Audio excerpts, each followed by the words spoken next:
I have my team with me.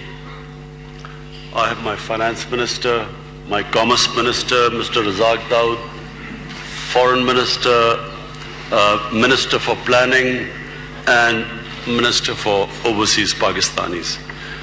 And the reason I have brought my team is because we feel, and as both of you mentioned, that it's time that Pakistan and Turkey enhanced our trade to a higher level.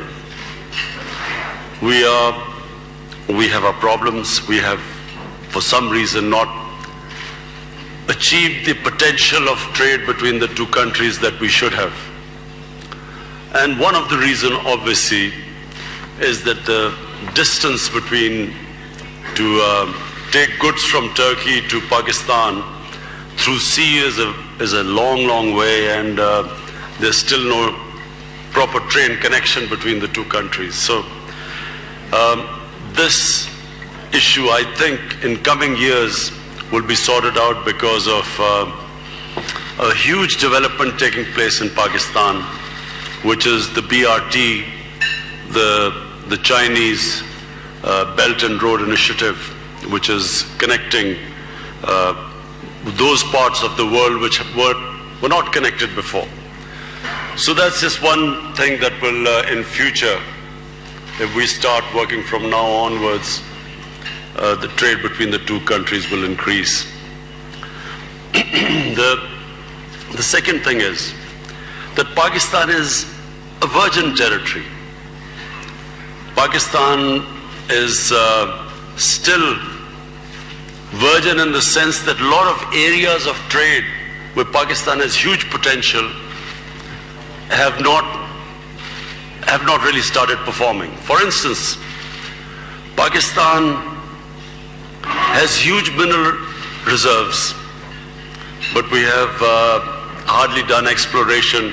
Even in 5% of the areas where there's oil, there's gas, there's copper, there's cobalt, there's coal, and these areas have hardly been any exploration has been done.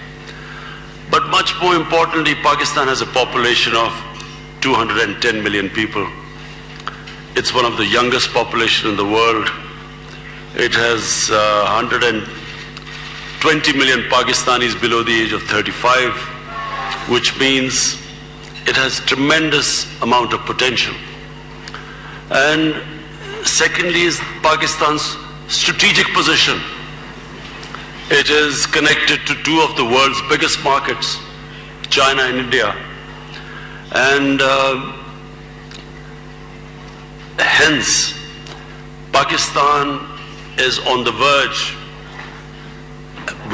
We are fixing our governance system. What we are trying to do is make it easier for businesses to work. The ease of doing business and cost of doing business, as we speak, we are trying to bring them down. So for businesses from Turkey, we will make it much easier. Already you mentioned that various investors here I've met are already working in Pakistan. But I want to assure you that this government, its main aim is going to be to make it easy for investors. Cut out the red tape, make it easier, allow people to make money, make profits, and create wealth in the country. When you have trade, when you have investment, wealth is created. We desperately need, we have a young population which needs employment. So investment will lead to employment for us and create wealth. Pakistan is embarking on the next 5 years of building 5 million houses, affordable houses. It's a huge project. So your construction companies are welcome. We have, as I said, my team is here to answer questions.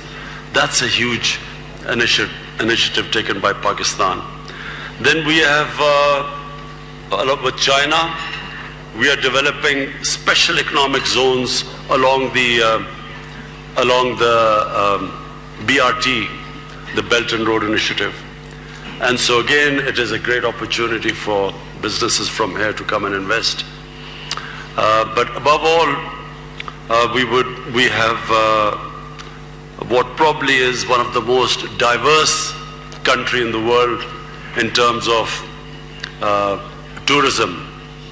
We have, I don't know whether most of you realize, out of the 12 or 13 highest peaks in the world, half of them are in Pakistan. Pakistan not only has an totally untapped mountain scenery, trekking, an area open for new resorts, but also Pakistan has also the most diverse religious tourism. It's the center of Buddhist civilization. It is the center for Sikh religious tourism, for Hindus, and it also has the oldest, well, I can't say this here because Turkey already, we know this area is probably the oldest civilization in the world. But in Pakistan we have the Indus Valley civilization, which is 5,000 years old. And of course it's a very historical part of the world. And for Turkey, people from Turkey, you must remember that the Turks were part of the ruling elite of the Indian subcontinent for almost 6 centuries. The Mughal Empire were Turkish origin. Before that, the Sultanate in Delhi for 300 years, it was basically, it alternated between the Turks and the Afghans. So it has this huge history. And let me not forget that when Turkey was fighting for its independence, when the Greeks had invaded the mainland, people, what is now in Pakistan, then it was India, but from what is Pakistan, people were collecting money to support the Turkish movement for independence under Kemal Atatürk.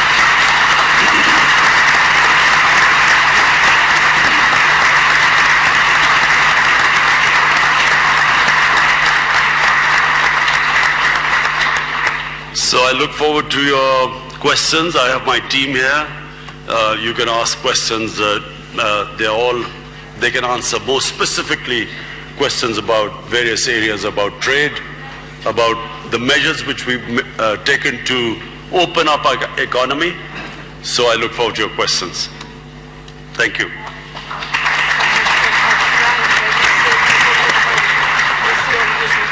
Teşekkür ederim Sayın Başbakan. Thank you very much. It's a great honor for us to, it's a very